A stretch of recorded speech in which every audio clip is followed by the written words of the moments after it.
Okay, we are live. Sorry, just grabbing a water bottle. I'm here with my good friend Chris Trondsen. We have a really good guest today. He's going to talk to us a lot about BDD, eating disorders, and touching about that kind of aspect in athletics, something that's very, very prevalent. I'm excited to be here with Chris. Chris and I go way back, working with the young adult track, and I'm going to let Chris. I don't think my introduction will do him justice, so I want to let Chris introduce himself. Just as a reminder, Anxiety in Athletes, this virtual program is the live stream is intended to serve as educational content, but make sure that it's not intended to replace therapy. So for treatment-related questions, although we do have a clinical professional on the screen today, make sure that you work with your local provider or contact a local clinician. The IOCDF is not a crisis hotline and should not be used if you are distressed or feel in danger. If you are in a crisis or if you're ever feeling suicidal or unsafe, please go to your local emergency room, call 911, or call the Suicide Prevention Hotline at 800-273-8255. We want to make this as safe a space as possible and respect, kind everyone. We're one big community here. But with that being said, just make sure that you keep in mind with your comments that you're on various social media platforms, as always, and it's being recorded. So be mindful that if you do ask personal questions, which we do encourage, or leave comments, we want to hear from you guys, the audience. At the end of the day, we're all here to support one another, but those things will be seen and recorded. So without further ado, I'm going to let Chris introduce himself, and then we'll dive right in. Into the episode. Chris, why don't you just talk about yourself a little bit? Which is always easy, right? Talk about yourself. No, I'm just kidding. First of all, Tommy, thank you so much for having me on. I mean, this topic is great. I work with a lot of clients that are athletes that struggle with body image, with body dysmorphic disorder, feeding and eating disorders. So my name is Chris Trondsen. I was diagnosed with obsessive compulsive disorder and body dysmorphic disorder when I was much younger. I struggled with both disorders myself. After many years of just poor failed therapy, able through the IOCDF find a provider that specialized in these disorders, and then was able to get help and started advocating with the IOCDF, and felt like as much as I loved it, something was missing. So I decided to go back to school and then become a therapist here at the Gateway Institute in Costa Mesa, California. So kind of full circle. And there's actually some big, really well-known high schools that a lot of professional athletes, college athletes come out of right around our treatment center. So I've worked with a lot of athletes, specifically dealing with body image, with BDD, feeding and eating disorders, and really struggling with that. When I was playing sports in high school myself, I mean, I had body dysmorphic disorder, and there was a lot of stuff that came up for me. One of the bigger ones was just I had a fear of acne. That was where a lot of my body dysmorphic disorder centered around. And so obviously playing sports, you're going to sweat. I did martial arts as well outside of sports and stuff. So this topic hits home, and I'm just looking forward to kind of just discussing it. And really, I think this is something that a lot of athletes deal with, generalized anxiety, of course, but also body image is huge. Body dysmorphic disorder, some of the expectations athletes are put under that maybe the average person doesn't experience. Right. When we were planning out the topics of this summer series, 7 episodes, I wanted to make sure that this was touched on, because a lot of people, even in the comments of recent episodes that we've had, have been asking about this. This has been a pretty popular subject that people want to hear about, especially in athletics. We see it so often. I'm in charge of nutrition for football and baseball here at Wagner, and one thing that I always have to be mindful of is that also males struggle with BDD too, and body image issues, as well as eating disorders. So it's not just a female, although it's very prevalent in females, it's also very prevalent in males. So it's important to recognize that it's both genders, right? Both sexes. And I think sometimes that can kind of get lost in the shuffle because of everything you see on social media and all the media about women's bodies. But I know personally I've struggled with it, muscle dysmorphia, And, having been there, I could tell you that I'm sure many athletes have felt the same. Yeah, absolutely. I mean, obviously, it's difficult for women because there is so much pressure, just in general. I mean, just every commercial, every ad, everything is so Right. focused on body image, and then you add being an athlete, and there's certain specifics that each sport. I mean, that's what's so difficult about athletics. It's not a blanket statement. I mean, I work with clients that are swimmers or water polo, and their fear and their body image focus is on feeling too muscular and too manly. Or I work with clients that are dancers, and they're dancing in these professional levels, or they're doing gymnastics. And then there's a lot more on the opposite end of how to stay thin. What happens with males is it's so taboo, and so men are struggling with body image just as much, but there isn't as many resources, and there also isn't as much of a feel of community. So when I work with clients, for instance, a lot of my male clients that play football, for instance, there's a lot of muscle dysmorphia, feeling small, not feeling big enough. And then you have social media sites like TikTok, and all these different, trainers are pushing out these different exercises. And so people are focusing on that, and our society rewards that, but there's not as much of a place to kind of feel connected. I think, for women, they can come together and kind of talk about this, and people will understand and support. We don't see that as much in men. So that's very difficult for somebody who feels alone in this. For sure. And, tell me a little bit more. I mean, obviously we've worked together on BDD panels in the past, but tell the audience a little more about your BDD journey, just so they kind of get a background of where. Obviously, you mentioned the acne piece, but I know there was a little bit more. I think there was something with the hair, right? Yeah. So with body dysmorphic disorder, what we see is just like in myself, somebody who is fixated on a flaw, and usually that flaw is either perceived as if it doesn't exist, or it can be minute and nobody else really understands it. So being like, my body dysmorphic disorder was worse when I was like a teenager and young adult, which I think part of it was because I was playing sports. And that's why this topic kind of hits home. So when I was playing, I did football in high school, and I would see other people get bigger. And at the time, I just didn't have that bigger build. And so I saw myself as really small. And that was like a big fixation. Obviously, with the skin, that was like a huge part as well. It was like playing sports, or when I did martial arts, I was wearing headgear and I would drip in sweat afterwards. So a lot of my fixation was on perceived acne.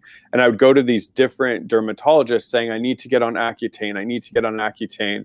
Because I was researching constantly, and that was obviously like going to be my savior. And every dermatologist I saw was like, your skin isn't bad. We can't put you on Accutane because the consequences are so much more intense. Sir, you have very little acne. Yeah, they're like, there is nothing. Yeah, exactly. They're like, there is nothing. And what's hard with BDD as well is that a lot of people like myself will go to cosmetic dermatologists or cosmetic surgeons, and unfortunately, those aren't always the healthiest people for BDD. They're going to go for it. Yeah, they're going to serve you. They're going to give you what you want, like what you asked for, because they're probably not educated about BDD in general. Absolutely. And so that was the problem is, I would go and, no dermatologist would give me Accutane, but I finally found a cosmetic dermatologist who was like, yeah, no, I'll clear up your skin. And she was doing kind of like these different skin peel things that were very expensive. And it fed the BDD. See, this professional thinks that something's wrong. And so for me, it was a lot of that was the search. And it wasn't until I actually got treatment for OCD. My OCD therapist just so happened to have BDD herself. And she said, look, like, this really sounds like body image stuff, because it wasn't just like my face and hair. There's certain things with my hips and the shape of my body. And so luckily she found me a treatment center that focused specifically just on BDD and body image. And when I did the assessment there and they were reading off the signs and symptoms, it felt, I remember bursting in tears in the session, because it finally felt like someone heard me and understood me. So it allowed me to feel heard. And I was like, this is what I'm going through. And so I was able to eventually get treatment for that. That's awesome. Yeah. Even just with OCD, we always, a lot of people that first find treatment, it's similar, like, you feel heard for the first time when you take that scale, when they start. I remember like when I was diagnosed, like they do that scale and you kind of the white box. Yeah. Yeah. And, I scored like a really high score, and like, it just felt, it was almost like a relief, even though I was curious to what was going to happen and like what treatment was going to be like. It was just a relief to know I had an answer about what was happening and that I wasn't so far off compared to everybody else. And that's exactly what BDD can feel like too. And the reason I think it's so difficult in athletics is because sometimes that is the culture. So, right. You know, one of my first jobs after treatment, and I was healthy and I was able to go back to work, I actually ran gyms. I'm not going to say the name of the gym because I hated working there, but I feel like it's not good to out a gym. We've talked about it, yeah. But that was the culture. I mean, I worked at LA Fit. I worked at the gym, Freudian slip, but I worked at the gym and that was the culture. I mean, you know, there was a vitamin shop, like a professional vitamin shop next door, and everybody was on something because there was such this pressure to have a certain build. And so I was seeing, you know, men going next door and getting on, you know, some did get on steroids, but some got on other things. But what I noticed is they didn't have BDD, and that was already difficult. But when I work with my clients that have muscle dysmorphia or they have body dysmorphic disorder where they fixate, you know, certain parts of my body aren't even, or certain parts of my body are small or built incorrectly, the problem is they'll go the same route. They'll try these, you know, testosterone boosters or creatine or, you know, sometimes steroids. They won't get the results they want because with body dysmorphic disorder, it's not that kind of fix. It's a mental disorder. It's not a body image problem. And so they'll go through just like years and years of pain trying to fix their image. And that's what's hard with athletics in general is, you know, a dancer or somebody in gymnastics is going to have that pressure to be thin. Somebody who is, you know, you know, wrestler in high school or college or a football player. Weight classes that can really trip people up into falling into the pattern of unhealthy diet culture. Absolutely, that is really something that I noticed even when I was in high school. I wasn't a wrestler, but I noticed those wrestlers because I went through similar stuff with my BDD. I was like, wow, like that would be impossible for me to even like have to think about dropping weight before making a certain weight class. Like that's just not healthy. Yeah, I mean, I would say wrestling has been one of the big ones that I've had clients come in because it's already difficult for someone without BDD or body image concerns because there is such pressure. And so, you know, you'll see people in wrestling trying to make weight class and they're wearing 4 or 5 hoodies, they're running, they're, you know, not eating, they're basically like putting themselves through kind of like some inhuman kind of like behavior to lose a couple pounds to make weight. But the problem is then you throw body dysmorphic disorder on top of it. So even an already difficult situation is even added further difficult. So then all of clients that they're dreaming about weight, they're picking every single thing that they eat. They're putting themselves through things. I mean, I worked with a wrestler and it was like he wouldn't sit in his house. He would stand at all times except to sleep, because he felt like if he sat, he wasn't losing enough calories and he wasn't going to make weight. And so, you know, he was having like a sore lower back. His legs were in pain, but it was so important for him to be a certain weight for that he was willing to put himself through that kind of like compulsive like behavior, even though his doctors were saying like, look, dude, this isn't healthy for your back, for your legs, you're causing pain. So, you know, the hard thing is that's the culture of sports. You know, I played sports. It's like the coach says to do something, you do it, you don't question. Right. The problem is your desire to play is they control your destiny. Yeah. That's what I really love. I mean, I've probably said it a dozen times on this series throughout is that's what I love about my job is that I see the athletes for an hour, you know, several times a week, but I don't decide their playing time. I don't decide, you know, what position they're going to play. I don't decide those things. All I work with is their effort and attitude and just focusing on getting better. So like for me, it's an interesting, I think athletes are able to open up more because I'm one, very transparent, obviously.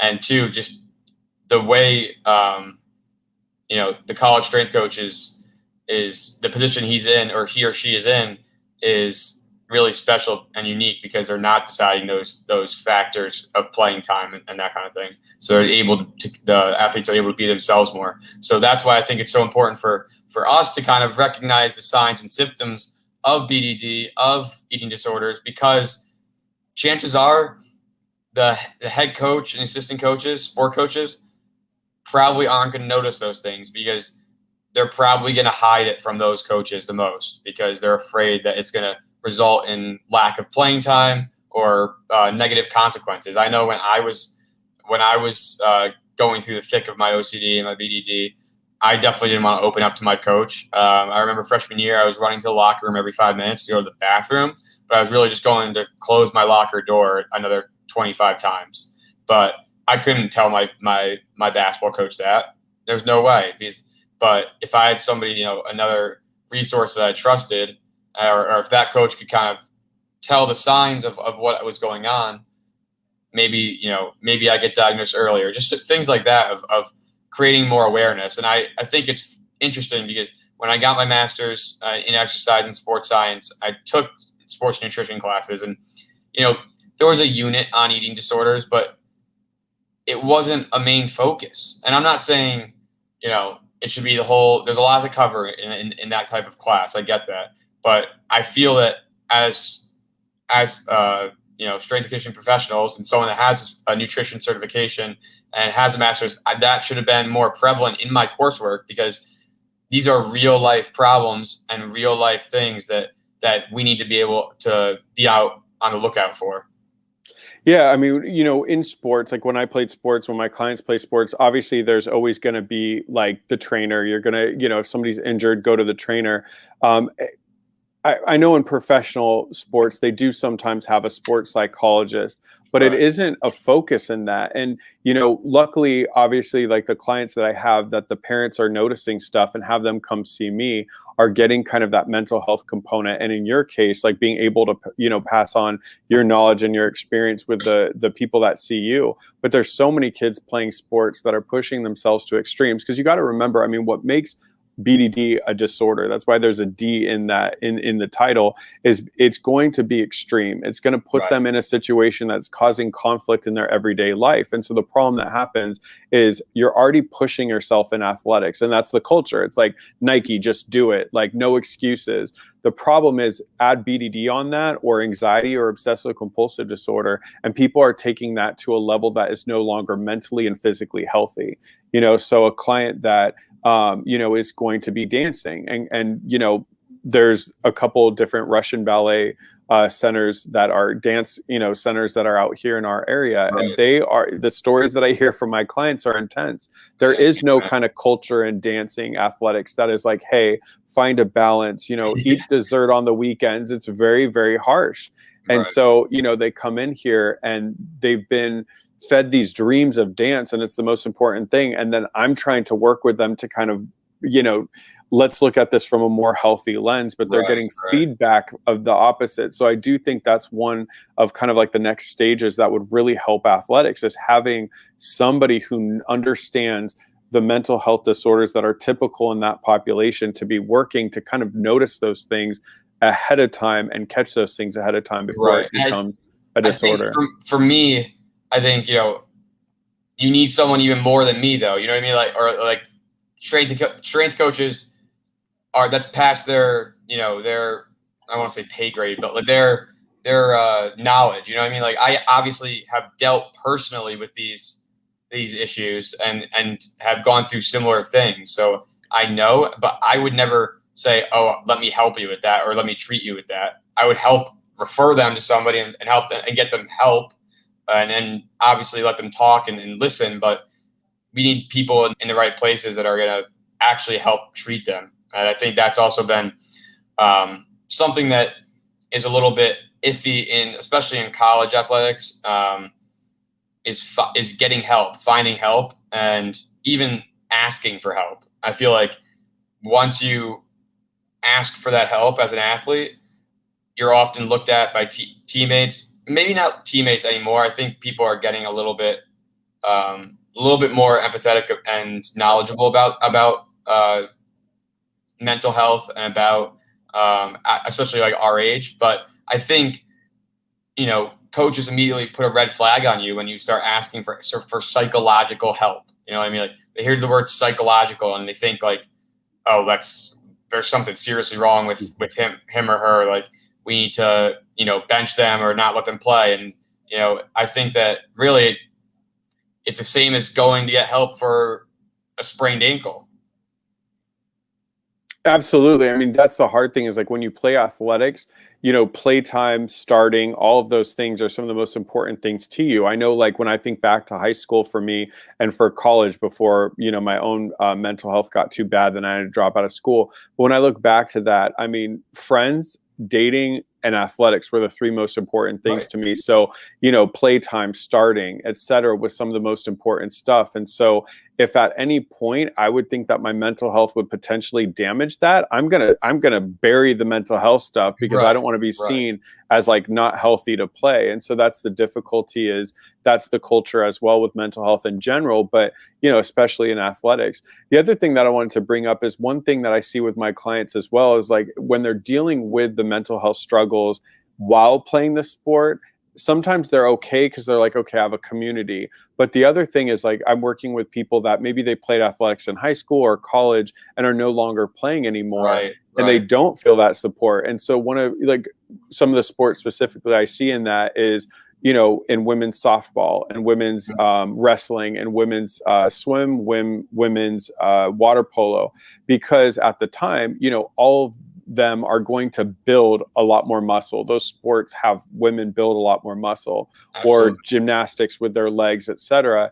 And when they're in athletics, everybody kind of expects that. Okay, they've built that extra muscle. That's fine. They're in athletics. But then when they have other people that are also gaining that same type of muscle. And usually it's like their best friends too. So it's of course they're all friends. It's normal. But then when they get out of athletics, I have a lot of clients come to me and they're really struggling because they're like, I don't like this body anymore. This body was great when I played volleyball or great when I played softball, but I hate the way it looks because for women in society, this isn't how I'm supposed to look.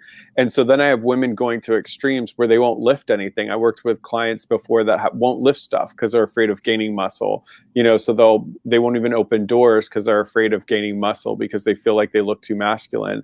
And so that is a new difficulty because they don't have their friends to talk to anymore because they're out of that athletics. So, you know, there's so much body image expectations on athletes and it's not discussed and it's not talked about. You know, it never is. It's always the focus on practice, getting, you know, being the best and winning, but not really checking in with players' mental health. Yeah. And I mean, I think that I'd be lying if I said that I was always this empathetic about stuff. I think it took that own personal journey of, you know, being at rock bottom and recognizing that, you know, there's more things going on in athletes' lives than just this sport and their playing time. Because, you know, I used to have that nobody cares, just do it, nobody cares, work harder attitude. But now, you know, if I have that for myself, fine. But for other people, that's not what works. You know what I mean? Like, and so us as coaches have to make sure that we recognize that that's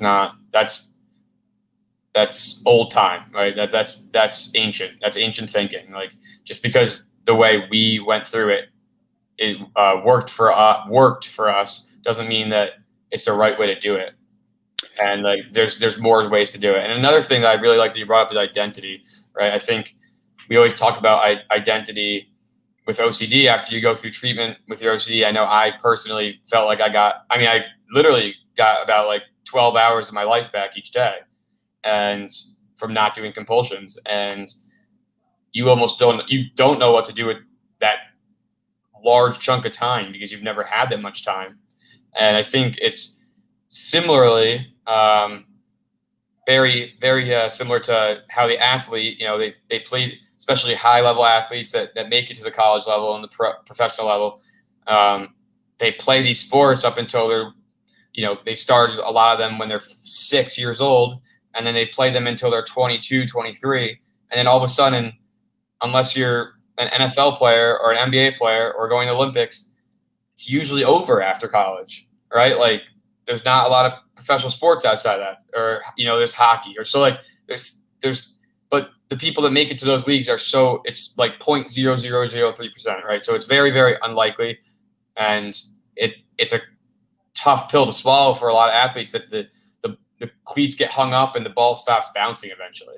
And I think they get all this time and to reflect, and then not only just back in their days, and then they have to they feel like they have to fill that void and they don't know how to. And I think, you know, they've stressed that that's been their identity for, being an athlete, being a lacrosse player, being a basketball player. It's been their identity for 18 years. And then all of a sudden they're like, okay, what's my identity?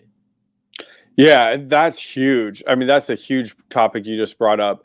Look, already a small enough percentage just make it to professional athletics. Then there's even smaller percentage after that go on to become coaches, color commentators on television, right. or George Foreman who can sell his grills, right? Yeah. So there's already such a small, number that makes it professional. Now Yeah, and not even just making it, and then also like sticking around in the league too. You know what I mean? Like yeah, it's one thing to get drafted or make it to that level, but then also making a multi-year career out of that. Like the average shelf life for like an NFL running back is 2 years. Yeah. So it's very the odds are not in our favor, right? Like that's just the reality of things. I love beating the odds, and I love, I'm all for dreaming and chasing goals, but being prepared for the fact that you might have to find new things that you love and kind of reevaluate things and find that identity is something that I think we need to better prepare athletes with in general.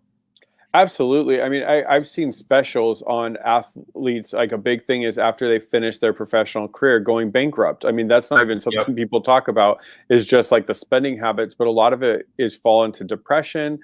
We see that with, young actors as well, as they finish their career and they go into drugs.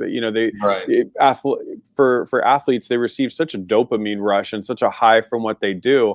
And when that's taken away from them, like you said, some kids are put into sports at 4, 5, 6 years old. Yeah. Now they're 26. It's all they know. And suddenly it's like, well, you don't make it to any other level, and it can be a loss. The other thing I was going to say too, the other thing that happens for a lot of my clients as well is, at that level of athletics, they had to eat and exercise at a certain level. Right. The problem is they're not doing that anymore. And so this is where I see some of my clients starting to develop feeding and eating disorders, is because they were eating 4,000, 5,000 calories a day because they were playing so hard. And they can't recreate that in the gym. There's just no possible way to recreate a practice and a scrimmage and then a game. And so what happens is then they're still eating that amount of calories, and they gain the weight, then they go to the other extreme and start restricting. And so that's also it too. It's not just like the mental component, but also what it does. And then for a lot of athletes that liked their bodies when they're athletes, then they're finding themselves, with BDD, one big thing we see is mirror checking, but we also see people look and compare themselves to others, but also compare themselves to their past selves. So then I have clients that are constantly looking at pictures of them when they were at the peak, sports performance, and like, I want to look like that again. But they can't. I mean, they're not in that same high level of athletics. And because they can't recreate that, they have the identity loss of not playing, but they also have the loss of, I can't look like that anymore. There's nothing I can do to recreate that. And instead of kind of shifting, and creating new, more realistic goals, their brain is like, no, I have to look like that or else. And that's when we see the extreme, anorexia nervosa. We see the extreme restriction in caloric intake, or we see people binge eating where they're stuffing their face for the 2-hour window and then purging everything that they ate to try to lose. I mean, those extreme eating behaviors, because they don't feel like they can reach the same goals they did when they were playing, when they're practicing 5, 6, 7 days a week. Right, exactly. And sometimes multiple sessions a day. They'd have practice and then also be in the weight room, or they'd have practice and then also conditioning. Like the amount of energy that they're exerting, we're here, we have, football this summer, all summer, and we're telling the guys to eat and hydrate more than ever because they're exerting so much that we need to make sure that, they're safe. But when they stop playing, they're not going to have to eat, like you said, that as much, because they're not going to be able to ever recreate the 2-a-day sessions, or the at game speed, at at certain levels of intensity that they just won't train at after retiring from the game. So I think it's really important to kind of make sure that they realize that it's okay to not be where you were when you were 22, and but that might also take a little time for them too. Yeah, exactly. I mean, before I became a therapist, the gyms that I ran, one of them was near a bunch of high schools, and 2-a-days is what everybody would call it. And I'd see them in the morning and then in the evening and during the summer, but then they had practice during the day. I mean, that's the crazy thing, is it wasn't like they were doing nothing. It's like they come in the morning, work out, go to football practice, basketball practice, etc., work out, then come back at night and work out. And no one could sustain that. I mean, that's the other difficult thing as my clients get older is, okay, when you're in college, you can have that kind of schedule if you wanted to. But then when you get an internship and a job and you don't have that freedom to work out that much, the body is going to change. Your image is going to change. And a lot of people really struggle. And if you're dealing with body dysmorphic disorder, muscle dysmorphia, if you're having low body image, if you're dealing with a feeding and eating disorder, I mean, it's going to cause havoc. And one of the things that you pointed out today is a need for is there needs to be some kind of like, hey, this is what to expect in this sport and this is what to expect transitioning out. But people don't get that and kind of have to figure it out on their own. Right. And I think you mentioned, the high schools around the area. I think also at the college level, here, at my, the place I'm at now, we're lucky we have people in the right positions, very educated people that help make sure that people are in the right mental space and physical space. And, we're on top of those things. But when you get to the high school, obviously there's a lot of great private schools in LA, but like when we get to public schools, there's not, some of those public schools don't have those resources. So how do we get, it's a matter of how do we get people educated enough to make sure these kids are getting enough help? It's definitely a lot tougher at that level too. Yeah. So I mean, you have people doing 3 days in high school and it's probably wrecking them. You know what I mean? It's probably very, very not beneficial. Yeah. And like you said, I mean, let's say somebody's going to, and playing sports at a community college. I mean, a community college is going to have way less resources. Or let's say somebody goes to a university that isn't a high-end university. It's not Chapman University. That's a private college here in Orange County. It's not USC that has plenty of funds. Let's say they're going to a great college that just doesn't have the resources. So an already strapped sports team is not going to have the budget in there to have a sports psychologist. They're not going to have time and money to put into trainings that focus on mental health. They're just not going to have those resources.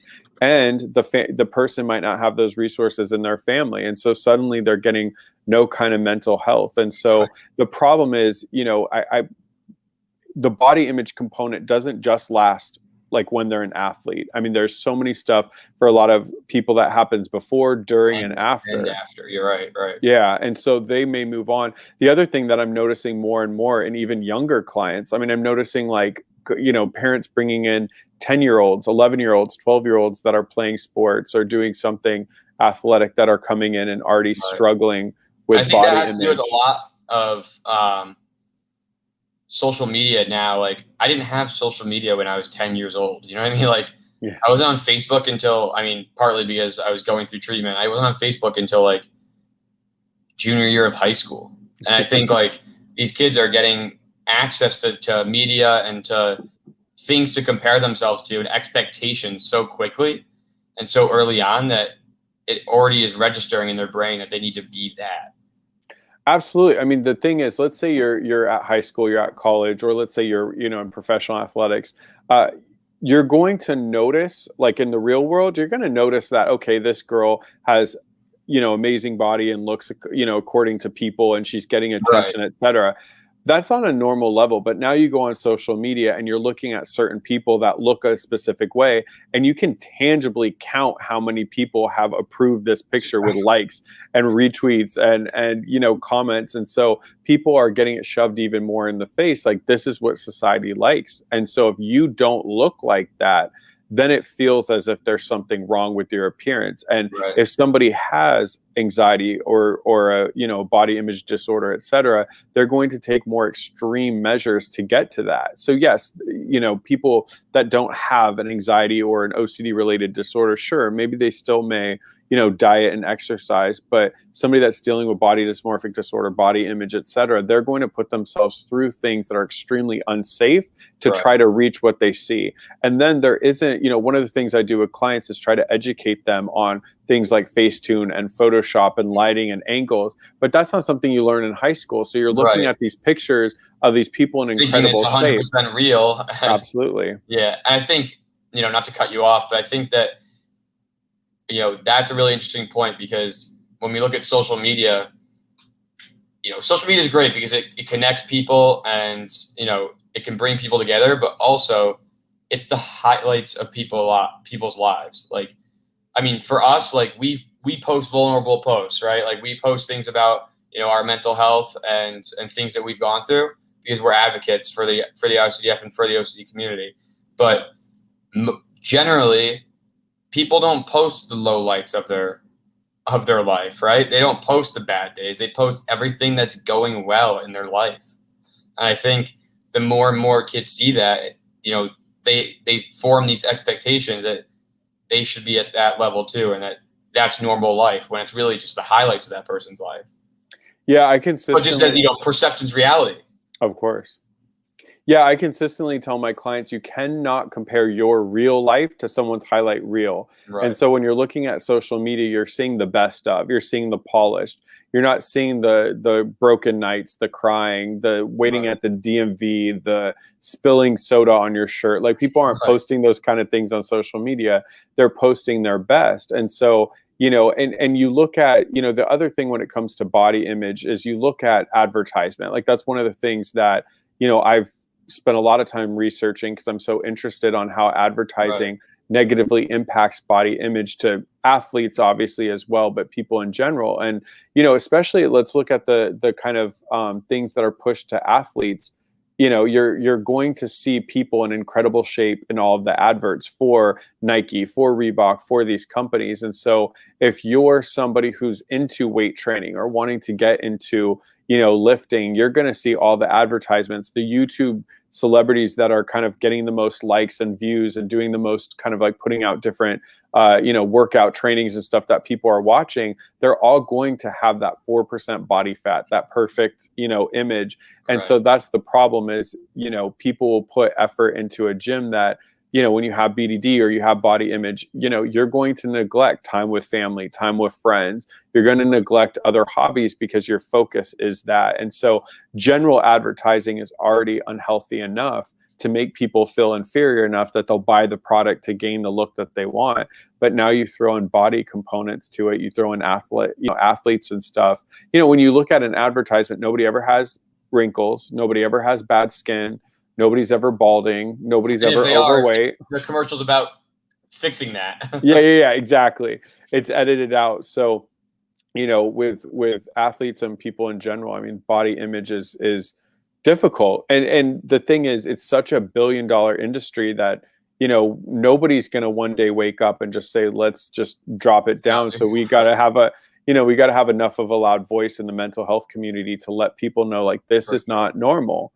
The PSA to everybody, 4% body fat does not necessarily mean that you are in tip-top shape to perform at your best in your sport.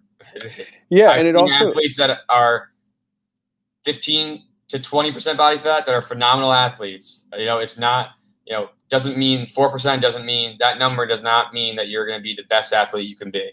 It actually, a lot of times, not to go all sciencey on people, but we need those fat stores. We need to make sure we're eating enough calories to sustain what we need to perform at a high level.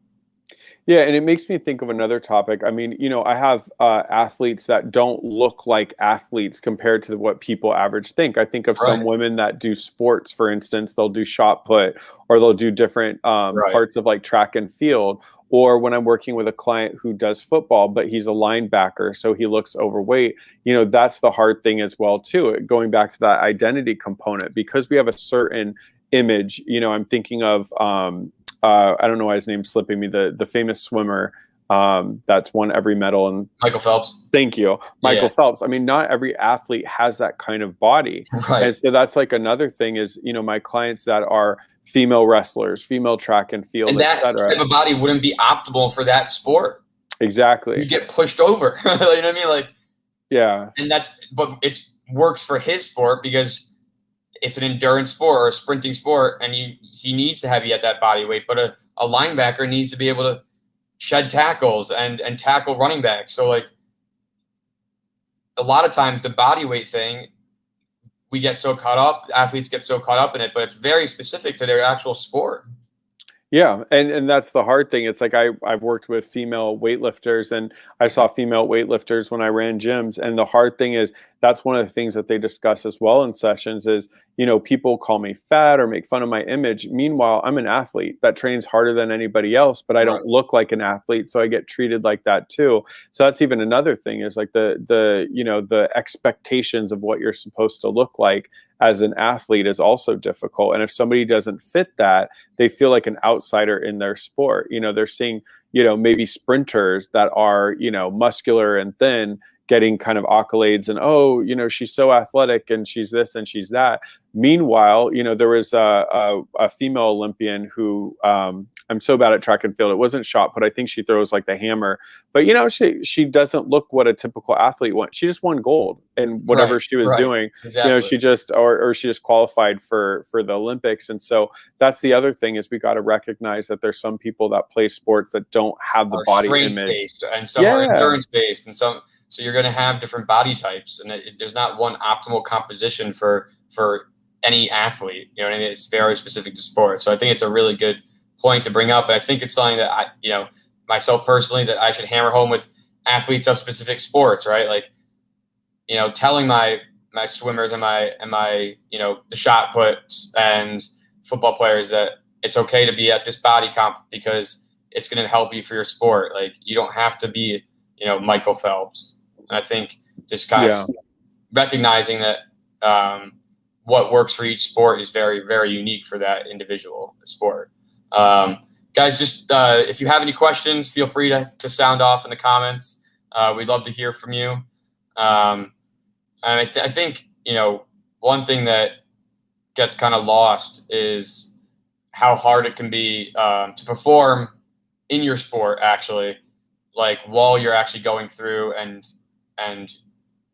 dealing with the BDD. So on top of having BDD or having an eating disorder, now you actually still have to compete and act like everything's going fine, when in reality, you're crumbling inside, or you're really dealing with some internal struggle that you can't talk about. And I think, later on in the series, we'll talk, the last episode is about opening up to coaches, teammates, parents, that kind of thing.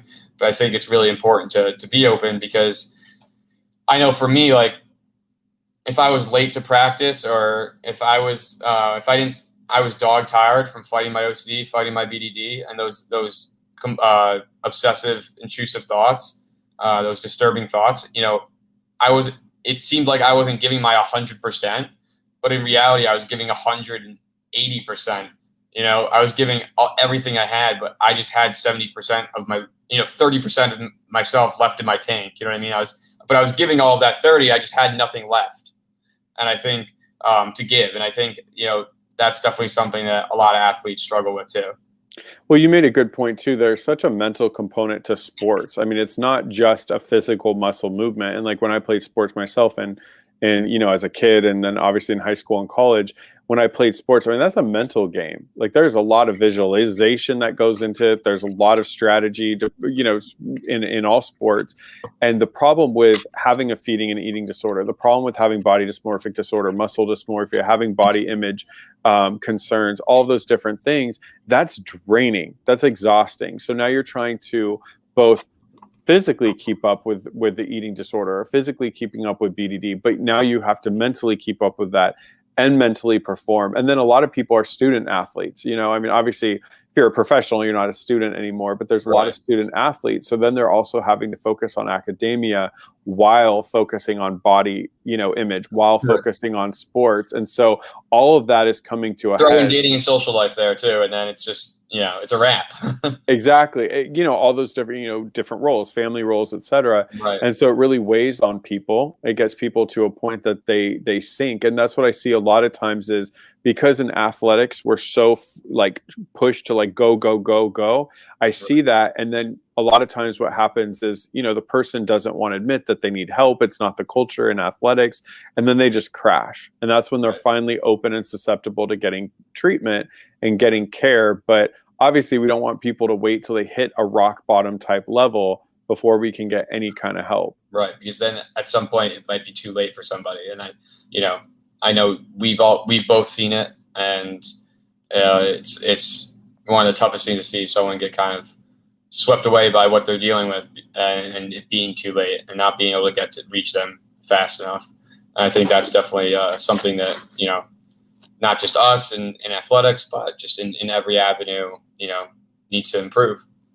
Yeah, there was a story out here. I think it was about 2 years ago, but there was a baseball player at one of the local high schools, and like I said, dude, athletics around here are so intense, and so he was a baseball player, and he was taking AP classes, and unfortunately, he chose to take his life. He was only like 15, 16, but he did write a couple suicide notes, and they didn't push the ones that were private to the family, but they did push the ones that he kind of had for the school. And that's what it said in there. It's just there are such high expectations for athletics, for academia, and I just couldn't handle it. Like my mental health suffered.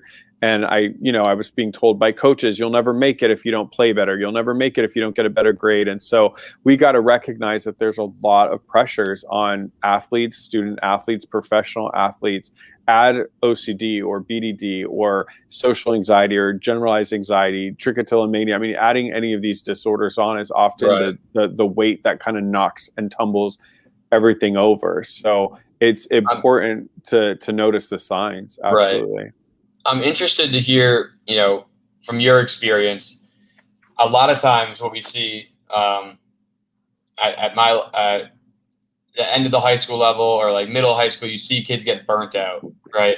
And I'm curious to see, how different it is for people that play multiple sports and, have the attitude that there's life, already understand that there's life, after sports and that there's other things besides sports, compared to the ones that you meet with and that you work with that have been playing a certain one sport since they were 6 years old, and it's end all be all, need a scholarship, need to make the professional league, for whatever sport that is.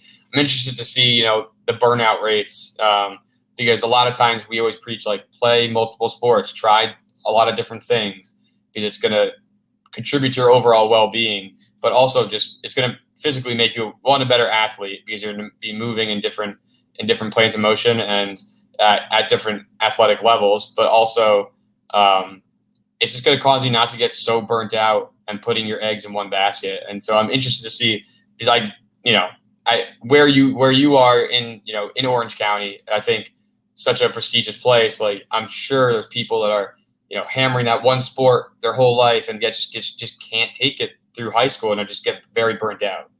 Yeah, I'm working with someone, they play football and baseball and just realized that they were just getting too burnt out and were able to drop the football and just focus on baseball because that's where they were doing better.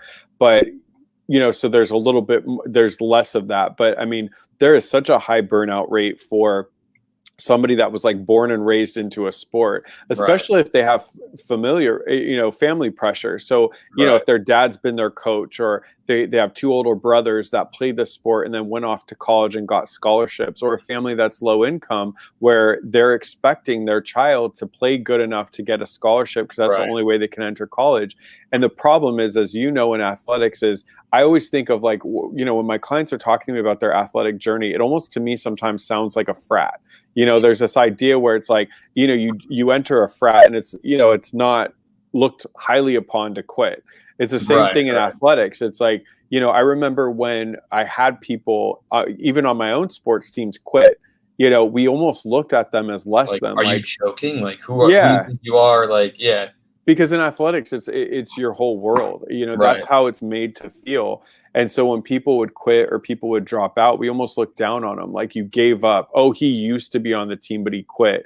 So if there's somebody who's been bred their whole life, like, this is how you're going to get a scholarship. This may be your future and your career. If there's, your grandfather played this sport, I played this sport, they can get burnt out, but they don't feel that they have, most of the time when they're talking to me in session, they don't feel like they have this room to come to their parents, to come to their coaches, to take a break. It's just unheard of. So they run themselves rampant, and then they do just finally hit a point. The other thing that happens is a lot of times they start to hate and have resentment towards the sport. They're tired of waking up early. They're tired of going to bed late. They're tired of missing out on things. And, then they resent it. And instead of parents and coaches checking in on somebody's mental health and backing off, they run them to a point that they're finally like, look, I'm over it. and then Right. it's hard to get them back into it. Right. I think when they start to show that resentment and push away from the sport, I often see parents just pushing that sport back towards them. Like, well, no, what are you doing? Here it is. More of this. You're just not working hard enough, that kind of thing. I think, as parents, you just have to recognize that, you can't pick and choose what parts of your child you can love, right? Mm-hmm. Like, you love them for who they are and like who they will be and who they want to be, like regardless of, sexual orientation, whatever mental health disorder they have, cover their face in tattoos, piercings, whatever it is, like whatever sport they play, whatever sport they don't play, all those things. Like, you don't get to pick and choose which part you like or which part you love about your child. And I think a lot of times parents fall into that trap of like, oh, I liked you better when like they don't say it necessarily, but they genuinely were happier to be around their child when they were an athlete or when they were playing the sport that parent grew up playing, or because they were making that parent proud. And, I think parent pressure can actually contribute to that burnout, like mightily, and also can kind of influence the OCD and BDD and eating disorder behaviors. Absolutely. I mean, I was thinking about, my experience being a clinician when you were talking. And so a lot of times, especially when there's, body image component, there becomes a negative association. So, I've worked with runners or people that are, in track, for instance, and, they want to be thin because it's obviously you're going to be quicker if you're like thin, right. lean muscle. And the stuff that they put themselves to go there. So counting calories, making sure that they don't eat certain types of foods, restricting their diet, like really restricting what they're eating. And then, running. Or I worked with somebody who played a certain sport in high school. He played golf. And to him, it was like he had to, constantly play to lose calories. So he was thin and all that stuff. So then what happens is now there's this negative body image association with that sport. And so, right. In some of my cases, like the client will drop their sport. And then when parent want them to get back into it, or, oh, athletics was great for you, we think it's great to have that because you met friends and stuff. There's such a negative association because they remember, if I go back to that sport, I'm back to counting calories, I'm back to weighing myself, I'm back to checking my waist size, I'm back to comparing myself to other people on track. I'm, having to become obsessive with how much time, and is my time slowing down because I have weight gain. So all of that is really stressful and exhausting. And so then they decide to go the other extreme of quitting as well. And so that's another kind of component into the sports and athletics as well. Right. We have about 5 to 6 minutes left.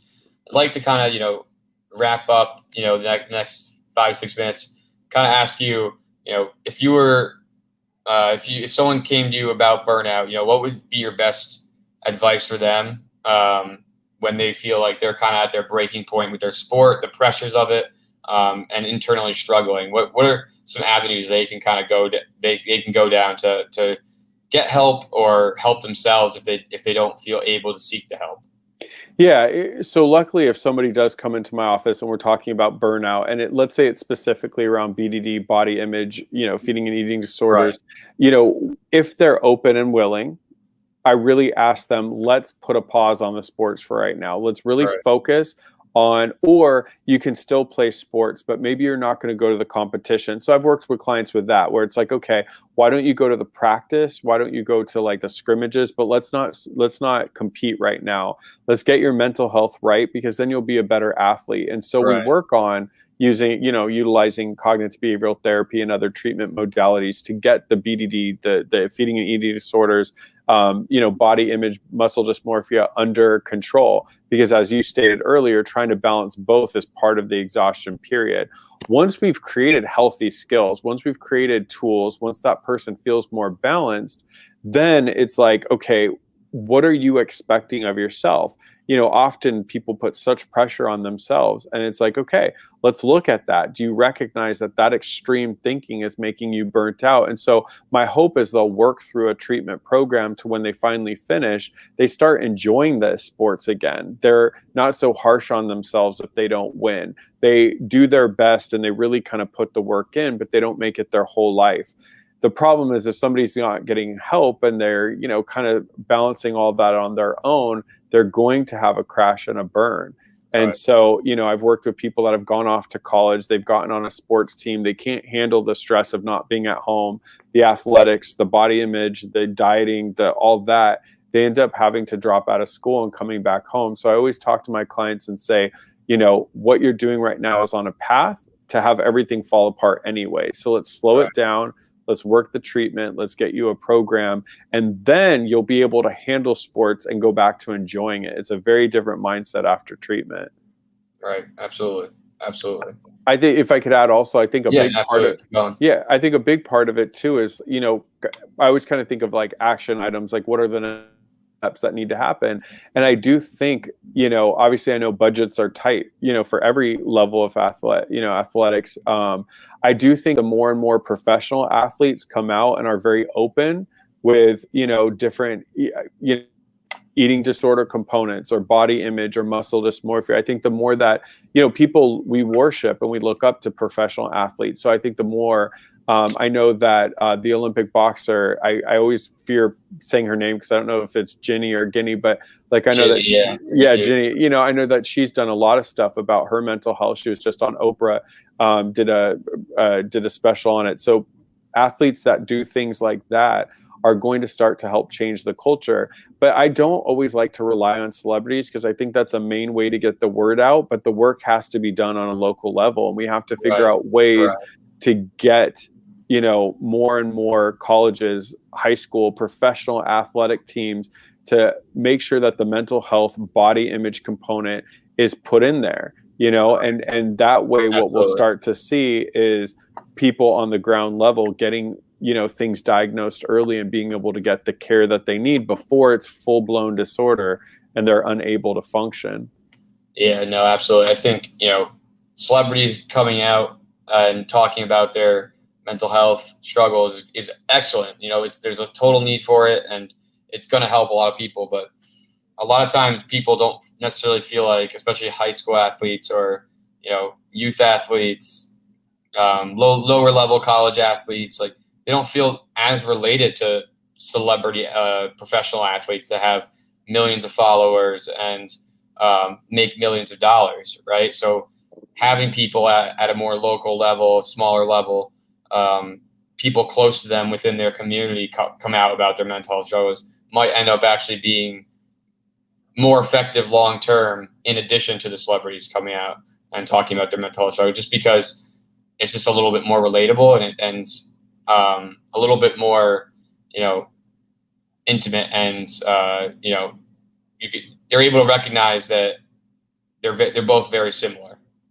Yeah, and the other thing too is the reason I think having local athletes talk about it, and people like fellow high school mates or, you know, whoever is sometimes more effective is because when people see an athlete come out about their mental health, people assume, well, they were on a professional team, they have millions, they're easily able to get help, they had all these resources. I don't have that. But, you know, let's say somebody was dealing with body dysmorphic disorder or muscle dysmorphia and came back, you know, to speak to the team and was like, look, hey, I played for this high school team 2 years ago. Here's what I was going through. This is how I handled it. Don't get to a point that I was where I was having suicidal ideation or I wanted to get burnt out and quit. You too can get help. I know that a lot of people are going to feel more connected with someone that they see themselves in versus this kind of high in the sky celebrity that has all these resources I don't have. So I think it's multi-layered. I mean, I don't think there's one easy answer, but the more that we prioritize mental health in sports, the more that we recognize the way that social media is negatively impacting athletes' view of themselves and their bodies, the more we can do that. And the quicker we can do that, obviously, we won't see as many, you know, negative aspects that I see in my office consistently. Right. Well, thank you so much for all your wisdom that you shared with us today, and for making the time to come on and talk about BDD, eating disorders, and, you know, getting the help that these athletes need, these people need. Real quick, just want to plug your web series, Chris's Corner, next Wednesday. Yeah, next Wednesday. I think I have Patrick McGrath on, and we're going to talk about OCD. Yeah. Great. So next Wednesday, 7 p.m.? No, ours is 12. in the morning. So it's 12 Eastern time Yeah, and 12 9 Eastern. a.m. my time. So I always want to tell everybody good morning. And then I always Yeah. forget that it's like noon for most people. Yeah. But, you know. Yep. Chris's Corner, there it is, next Wednesday, 12 p.m. Eastern time. Definitely check it out. He's had great episodes so far. I'll definitely be there. So definitely check it out. And keep checking the Peace of Mind virtual community for more program updates, Just Ethan updates. Liz is coming back. We're excited to have her back on the webinar series. So as for anxiety and athletes, make sure you check out anxietyandathletes.org. We're going to continue to put new content on. If you do want to contribute, reach out to myself, reach out to any of the lead advocates or anybody that is in our SIG on the website, and we will get you plugged in. We'd love to have more people, more athletes, more coaches, more administrators contributing. The more, the better. Honestly, that's kind of my motto. I think the more people we can get involved in this initiative, the better. 2 more episodes for our webinar series this summer. So in 2 weeks, I'll have Rachel McMahon and Annie Crispin from Galea Health. Galea Health is a leader in finding athletes treatment for OCD and other related mental health disorders. So it's specifically a website and foundation that puts athletes in touch with mental health professionals that treat athletes in their particular sport. It's a really, really fascinating way to get people to have the treatment that they need. And I'm really excited to dive in and see how they got started with that foundation and hear their stories, but also talk about the need for treatment for athletes and continue this discussion. And then the last episode, August 4th, will be opening up. It will be about opening up about OCD and about your mental health with coaches, with teammates, with parents. It will be an amazing episode with Dr. Zasio and Katie O'Dunn, one of our other lead advocates, who was a runner at Elon. So super excited to have you guys the next month and a half. Let's keep this train rolling and keep breaking down the stigma of mental health. Thank you, everybody.